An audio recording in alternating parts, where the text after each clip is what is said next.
사랑의 하나님 아버지, 올해 한 해도 이제 이틀밖에 남지 않았습니다. 무엇보다 우리 하나님 앞에서 우리의 마음의 중심을 헤아리시는 하나님이심을 우리가 알고 우리 자신을 성찰하며 올해 한 해를 잘 보낼 수 있도록 축복해 주시며 또 이제 새해 한 해에는 우리 하나님과 함께 동행하며 우리 하나님을 기쁘시게 하는 우리 삶이 될 수 있도록 아버지께서 말씀을 통하여 매일매일 가르쳐 주시고 또 성숙시켜 주시옵소서. 예수님 이름으로 기도합니다. 아멘. 12월 30일입니다. 말라기서 3장 13절과 18절의 말씀인데요. 이번 주일날은 우리 플로리다에 오신 김종욱 장로님이 설교를 하셨기 때문에 말씀 묵상을 우리가 못했습니다. 그리고 토요일 날은 우리가 교회에서 하기 때문에 제가 올리지를 않았는데요. 좀 열심을 내서 올리려고 생각했는데 분주한 일 때문에 못 올려드렸습니다. 그래서 오늘은 그냥 토요일, 일요일 분도 같이 우리 잠깐 복습하면서 우리 월요일분을 보도록 하겠습니다.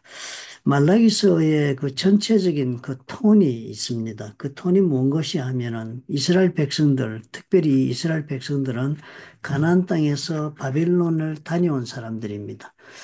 이스라엘 사람들의 신앙생활이나 삶의 모습이 극렬한 이 변화가 일어난 것을 우리가 발견할 수 있는 것이 그 분기점이 바로 바벨론 70년의 포로 생활입니다. 바벨론 70년을 가기 전에는 이 사람들은 가나안 땅의 그 문화, 특별히 우상 문화에 물들어 가지고 혼합 종교를 이 사람들이 만들어 버렸습니다. 여호와 신앙이 혼합 종교가 돼 가지고 굉장히 하나님과 사이에서 하나님을 기쁘시게 하지도 못하고 그렇다고 완전히 뭐 우상을 섬기는 자도 되지도 못한 채로 살다가 결국은 자신의 민족적 동질성, 아이덴티티를 상실하고 하나님의 심판을 받습니다. 하나님께 버림받습니다. 그래서 하나님이 70년을 보내는데 그 70년을 보내는 과정이 그저 저들을 심판하고 벌을 주고 죽이려고 보낸 것이 아닙니다. 저들을 보내어서 마치도 불용광로 속에서 금을 정련하듯이 그렇게 저들을 정련시키려고 70년을 보내셨습니다. 그러니까 그때 그 70년 바빌론 유배를 보낼 때 얼마나 엄청난 사건이었습니까? 아무도 하나님께서 우리를 이렇게 버리리라고는 상상조차 할 수 없었던 그런 신앙의 때였으니까 그들이 굉장히 바빌론에 잡혀간다는 것 자체가 이해할 수 없는 그런 놀라운 그런 비극적 사건이었습니다. 그렇지만 하나님은 예레미야 선지자를 통해서 가라. 70년이나 갔다 오면 된다. 일단 가도록 해라. 하라고 하나님이 등을 떼미시면서 보냈습니다. 그렇게 해서 바빌론으로 갔습니다. 가지 않은 자들은 다 두려워 떨고 뭐 이래서 애굽으로 도망가고 이래서 다 뭐 죽고 말았죠. 그래 간 사람들은 고생되었고 그동안에 가면서 죽은 사람도 있었겠지만 일단 바벨론에 간 모든 이스라엘 사람들은 정착하고 잘 살았습니다.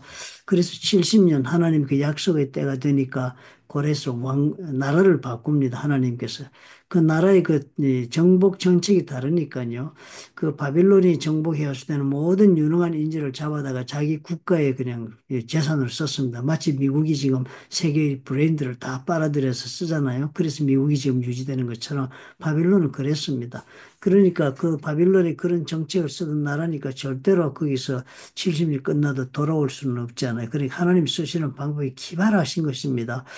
그 다음에 그 페르시아 왕국하고 바빌론 왕국이 그 대치되는 상태에 있었는데 페르시아 왕국이 약하였는데 메데와 바사, 메데스와 페르시아가 연합을 해가지고 바빌론을 공격해서 무너뜨리는 일을 벌리게 왕조가 바뀌게 됩니다. 그래서 바빌론 왕국이 페르시아 왕국으로 바뀌면서 그때는 정책이 바뀝니다. 정복민들을 정책이 바꾸어서 그때는 모든 정복민들을 자기 고향으로 돌아가게 하면서 고레스 왕이 칙령을 발표를 합니다. 돌아가게 하는 이유가 가서는 다 자기들이 신을 섬기며 살아라. 그렇게 허락을 했습니다.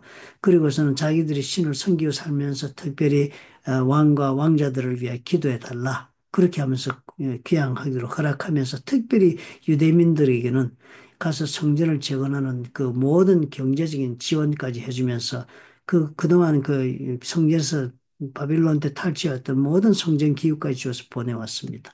그렇게 해서 이 사람이 돌아왔는데 돌아와가지고 완전 전혀 다른 삶을, 영적인 삶을 삽니다. 성전도 재건하고 성벽도 재건하면서 약 한 150여 년 그렇게 세월이 지납니다.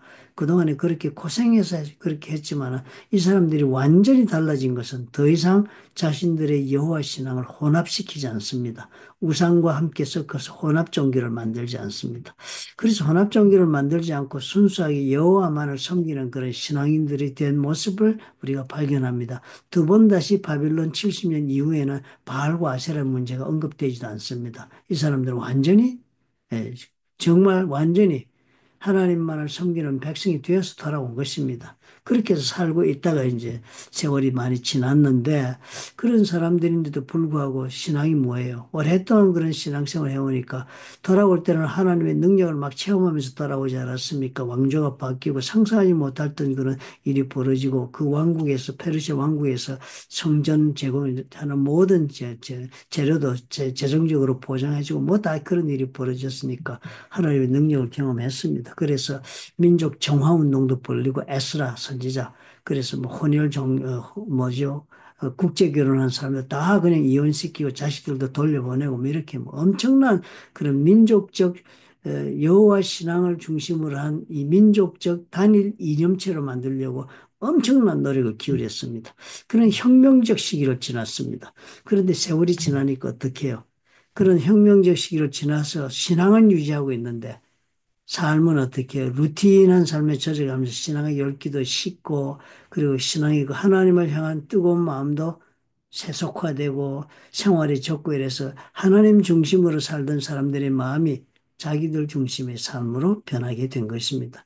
당연히 그런 일이 벌어지잖아요. 우리가 정말 어렵고 힘들 때는 막 새벽 기도도 하고 하나님 아니면 못 살아서 말씀도 보고 막 이래서 하나님 만나고 그래서 정말 성령 체험도 하고 뭐 환상도 보고 우리가 뭐 급하면 금식기도도 하고 하면서 이렇게 하면서 우리가 살아오니까 정말 육체적으로나 경제적으로나 환경적으로 어려움이 있을 때는 하나님과 밀착해서 우리가 살고 우리의 영혼이 하나님 중심으로 그렇게 걸어가는 일에서 정말 빈틈없이 그렇게 우리가 살았습니다.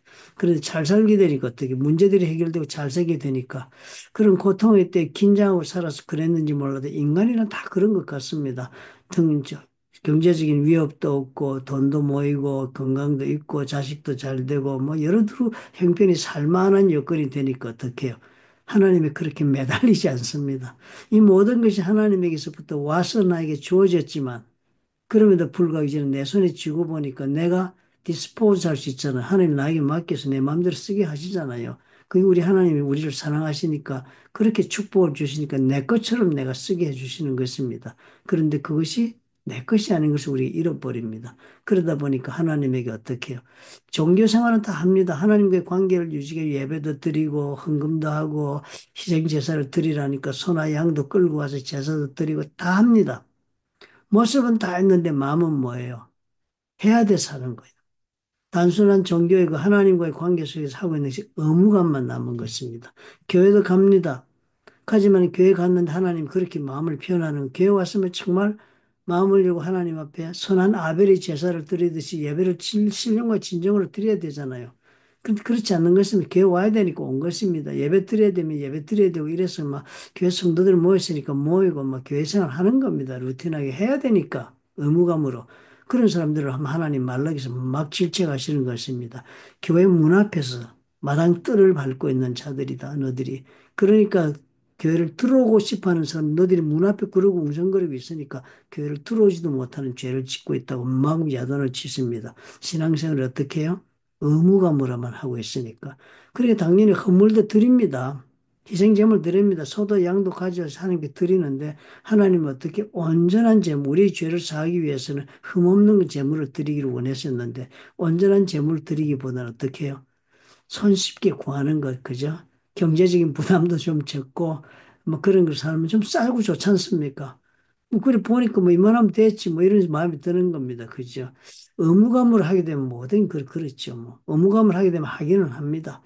부모님의 생신을 의무감으로 지키는 사람들은 생일 선물 사오기는 하죠. 그렇지만 그 선물이 부모님 마음에 닿는 선물이 되지를 못합니다. 돈의 가치가 있긴 샀겠죠. 뭐 싸구려 샀다는 말 듣기 전에 좀 뭐 적당한 걸 사왔겠지만 부모님이 어떻게 정말 나에게 사랑해서 이 선물을 가져왔구나라고 그렇게 그 마음이 물건에 다 드러나잖아요. 그죠? 하나님 그 지적을 한 이야기가 말라기서 후반부였습니다. 그러니까 헌물도 그래야 한다고 그랬습니다. 그러니까 헌물의 가장 대표적인 것이 11조였습니다. 그리고 마지막에 어제 말씀은 11조에 대한 말씀을 그렇게 하나님 막 질책을 하시는데 온전한 11조를 하나님에게 드려보라 말이야. 그렇게 막 하나님이 도전합니다. 그러면서 그 얘기를 하는 것이 너희들이 하나님과 도적질 했다는 거예요. 참 중요한 컨셉을 우리에게 좀 알려주는데요. 하나님의 것을 도적질 했다는 거예요. 그것이 뭔가 하면은 10의 1조와 봉헌물, 즉 하나님이 드려야 할 헌물을 도적질했다는 것인데 그것이 나의 것을 너희가 도적질했으니까 너희들이 삶에 저주가 있다. 즉 하나님의 복이 떠난 상태가 저주지요. 특별히 막 하나님이 손을 두들겨 패는 게 저주가 아닙니다. 복을 걷어가시면 당연히 사단이 그 역사하는 저주가 우리 삶을 차게 되는 것입니다. 그러면서 그 11조를 설명은 이렇게 했습니다. 만군의 여호와가 이르노라 너희 온전한 11조를 창고에 들여서 그 다음에 이렇게 말해요. 나의 집에 양식이 있게 하라. 11조는 뭐 때문에 드린다고요?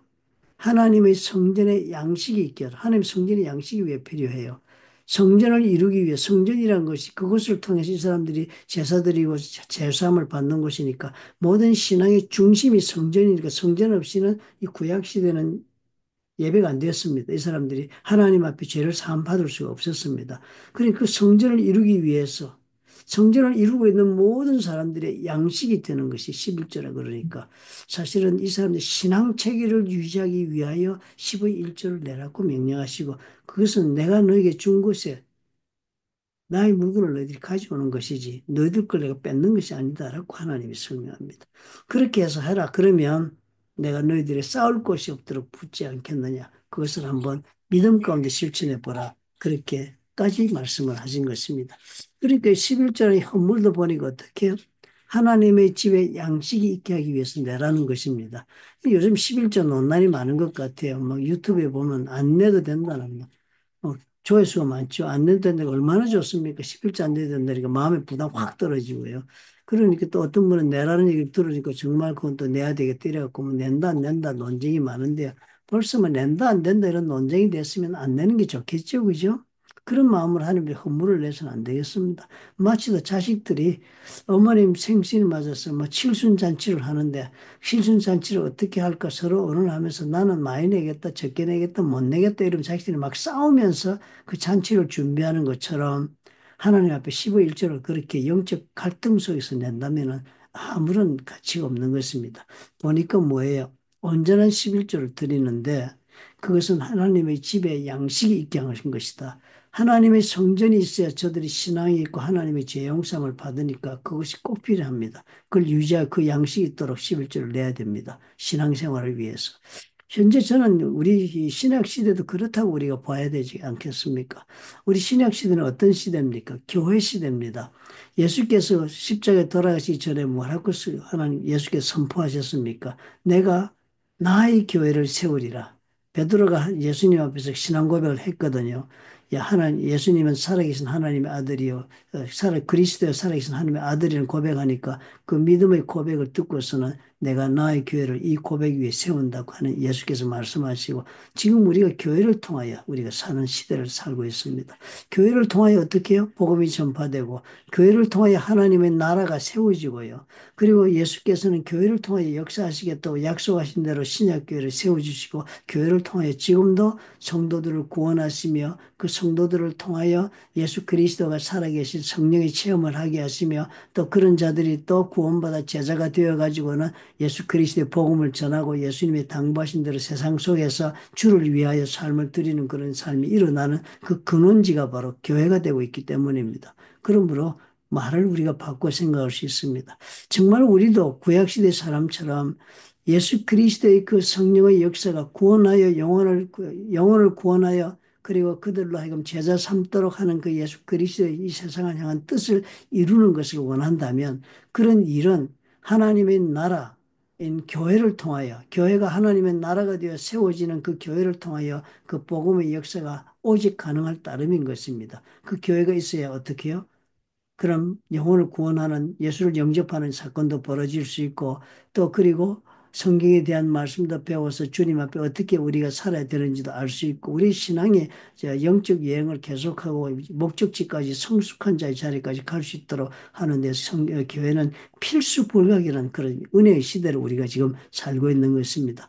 요한계시록의 시대까지 교회는 존재하고 하나님의 지극한 관심 속에 하나님의 구원의 역사 속에 그 중심점을 이루는 것이 교회입니다.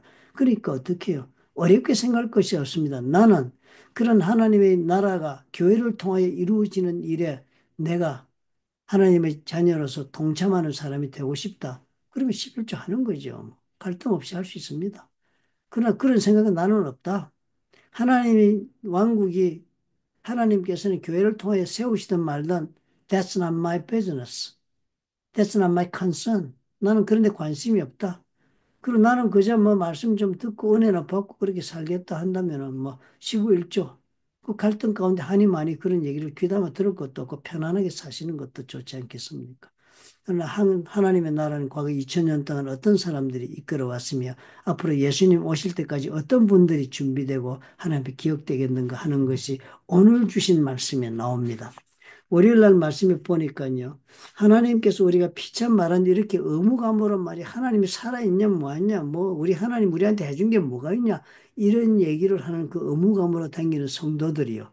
그 말한 것이 다 하나님의 책에 기록될 것이다 하는 겁니다. 여호와를 경외하는 자들이 피차에 말하며 여호와께서 그것을 분명히 들으시고 여호와를 경외하는 자와 이름을 존중히 여기는 자를 여호와 앞에 있는 기념책에 기록했다. 우리 말한 것이 다 기록되고 있는 책에 기록이 다 된다는 거예요. 그렇게 다 기록되어서 하나님 어떻게 해요? 그 하나님께서 그 하나님의 나라를 위하여 말라기서 말한 것처럼 그런 나라를 세우고자 하는 일에 자신의 삶을 드리고 15의 일조와 봉헌물 하나님의 것을 드리고 그렇게 해서 하나님의 나라가 킹덤 오브 갓이 교회를 통하여 이 땅에 이루는 일에 동참하기를 원하는 사람들은 하나님이 어떻게 해요? 특별한 소유를 삼겠다.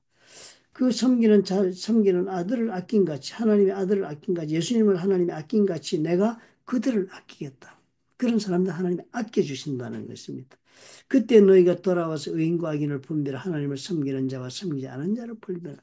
얼마나 놀라운 어려운 약속을 참 기막힌 약속을 주시는 것입니다. 여러분 우리 신앙생활은 두 가지 중 한 가지를 할 수 있습니다. 예수 믿어 구원받을 때땡 하고 나가셔도 됩니다. 그래도 성경은 뭐 지옥 보낸다 그런 말은 없는 것 같아요. 그죠?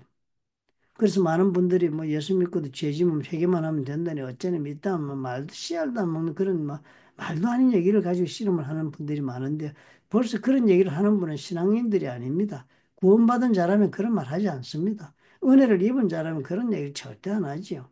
은혜를 입은 자라면은 내가 이런 은혜를 입었으니까 내가 앞으로 어떻게 살면 좋을까 이런 고민을 하지. 내가 이런 은혜를 받고 구원받았으니 그 다음에 땡이다. 뭐 내 마음대로 살아 천국만 가면 돼. 이런 얘기 안 합니다. 그건 벌써 근본적으로 하나님에게 은혜 받지 못하고 구원받은 그런 착각 속에 혹은 흉내 속에 사는 사람이 따릅니다. 우리가 정말 이제 한 가지 우리가 늘 이 말라기스가 주는 이 말씀을 경고합시다. 일상의 생활에 하나님이 주신 것으로는 우리가 영적으로 너무 나태하면서 이 모든 것이 하나님으로부터 왔다는 것이 잊어버릴 수가 있고 또 그런 까닭에 우리 하나님 우리에게 복을 주시는 이 이유는 우리를 하여금 오늘 나처럼 이렇게 오늘 내가 나된 모습으로 살 수 있도록 하나님 허락하시는 것은 물론 우리 삶 가운데 해결되지 못한 문제가 있을 수 있습니다. 그러나 그런 많은 문제를 통하여 오히려 하나님은 내 마음을 하나님께서 끌어잡으시고 붙잡으셔서 하나님의 자녀의 자리를 떠나지 않게 하시려고 주신 문제가 될지도 모르지 않겠습니까? 우리 삶 가운데 하나님의 주권을 인정합니다. 내가 문제가 있든 없든 해결될 수 있는 것이 없든지 간에 하나님이 그래서 이 모든 문제를 통해 나를 하나님의 자녀로 지금 빚어가시고 만들어가시며 하나님의 나라를 위해 즉 하나님의 킹덤 오브 god를 교회를 통하여 세우는 일에 쓰임받게 하시려고 나에게 오늘 부르심을 주시고 이 자리에 오게 하셨다. 이런 믿음으로 우리가 살 수 있기를 말라기스가 간절히 바라기 때문에 그런 말씀으로 아마 그 책의 끝부분을 만들어가고 있는 것으로 여겨집니다. 이 부탁이 이스라엘에게 하신 선지자들 통한 마지막 부탁이었습니다. 하나님이 마음을 다 떠나가지고 마음을 잊어버리고 우리 하나님과 마음과 함께하는 삶이 아니고 의무감으로 사는 그런 신앙인이 되면 안 된다는 것. 의무감으로 살면 남는 것이 아무것도 없다는 것. 그것은 하나님이 혐오하는 신앙생활이라는 것. 절대로 의무감으로 우리 부모한테도 의무감으로 하면 부모님도 기뻐 안 하시는데 사랑하는 사람에게 의무감으로 우리가 산다면 그것처럼 상대를 홀대하고 경멸하는 것이 없잖아요. 하나님 그거 하지 말아 달라고 말씀하시는 것입니다. 얼마나 주님 감사합니까? 늘 그렇게 생각합시다. 하나님 이런 의무감을 하지 말자. 우리 하나님이 교회를 통하여 하나님의 나라를 이루시는 일이라면 내가 할 수 있는 일을 할 때는 무엇을 하든 전심을 다해 마음을 다 들여서 하나님을 모시듯이 하자. 사람에게 보이듯이 하는 것이 아니고 그런 마음 우리가 먹도록 말라기서가 오늘 우리가 도전합니다. 올해 우리 그런 자신이 될 수 있도록 영적으로 스스로를 다지면서 우리 한 해를 마감하도록 하십시다. 좋으신 아버지 감사합니다. 의무감으로 사는 것은 사랑이라 할지라도 사랑이 아니라고 우리가 생각할 줄 아는 그런 사람들이 될 수 있도록 도와주옵소서. 우리 부모님에게도 무엇을 해도 의무감으로 하는 것보다는 사랑으로 작은 것을 해도 사랑으로 진심으로 해야만 하는 것인데 우리 하나님 앞에도 우리가 신앙생활의 모든 것이 의무감이 아니라 겉으로 보여서 마지못해 하는 것이 아니라 참으로 기본만 하고서 적당히 내 마음의 스스로를 위로하기 위해서가 아니라 하나님을 사랑함으로 우리 하나님이 하나님의 왕국의 역사를 이 땅에 펼치기 원하여서 그래서 많은 영혼을 구원하기 위해 교회를 통하여 지금 역사하기를 원하셔서 우리를 부르셔 교회 일원을 삼으셨으니 우리가 온 마음을 다하고 정성을 다하여 하나님 앞에 나아가는 성도가 될 수 있도록 축복해 주옵소서. 예수님 이름으로 기도합니다. 아멘. 그리스도인이 되는 것, 종교인이 되는 것을 절대 뜻하지 않는다. 그리스도인 되는 것은 삶이다. 하나님과 함께 사는 삶이다. 그런 말씀 많이 하잖아요. 그게 무슨 뜻이겠습니까? 우리가 정말 의무감으로 신앙생활 하는 것은 그리스도인들의 살아가는 모습이 될 수 없다는 것을 이야기합니다.